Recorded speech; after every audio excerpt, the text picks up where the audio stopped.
Alam mo yung feeling na meron kang kailangang gawin pero bigla ka na lang nag-scroll back sa TikTok or nag-YouTube marathon. Ganito ako before, and if ganito ka rin, please watch this video. I'll be teaching you how to beat procrastination. I am Eric Ibarra and I create contents about productivity, saving money, self-improvement, and forex trading. So if mahilig ka sa mga contents na ganito, so please like and subscribe para magkita-kita pa tayo sa susunod ko na mga video. Step number 1 is the 2-minute rule. Sabi ni James Clear, isang productivity expert, if a task takes less than 2 minutes, do it now. Bakit? Habang pinapatagal mo yung isang bagay na madali lang naman sana gawin, mas nagiging mahirap siya sa paningin mo. For example, washing that one plate na kinainan mo kanina, hindi mo pa rin hinugasan hanggang ngayon.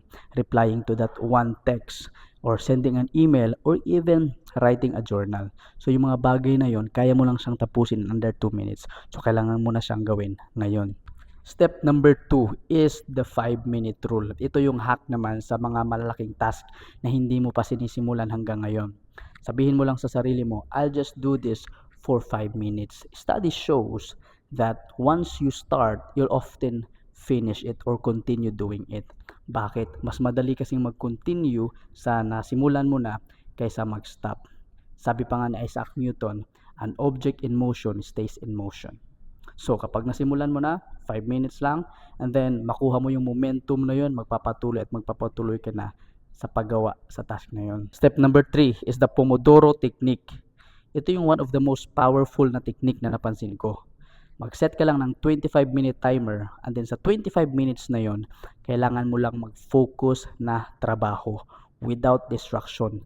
After 25 minutes, set ka ng 5 minutes na timer for a break. Tayo ka, CR break, snacks, anything, and then after that 5 minutes, balik ka na naman sa 25 minutes na focus, deep work. Gawin mo siya 3 to 4 times hanggat matapos mo yung task na ito. Yung nakita kong technique na ginagamit ng mga successful na tao na kilala ko, and then even me, I tried it myself and somehow naging effective siya for me. Step number 4, the 3-second rule. Actually merong 5-second rule, pero ito gawin natin mas mabilis. Okay, ito yung kung meron kang kailangan gawin, bilangan mo yung sarili mo ng 3 seconds. 3, 2, 1. Gawin mo na kaagad yung kailangan mong gawin. Okay, this forces your brain to take action kaagad.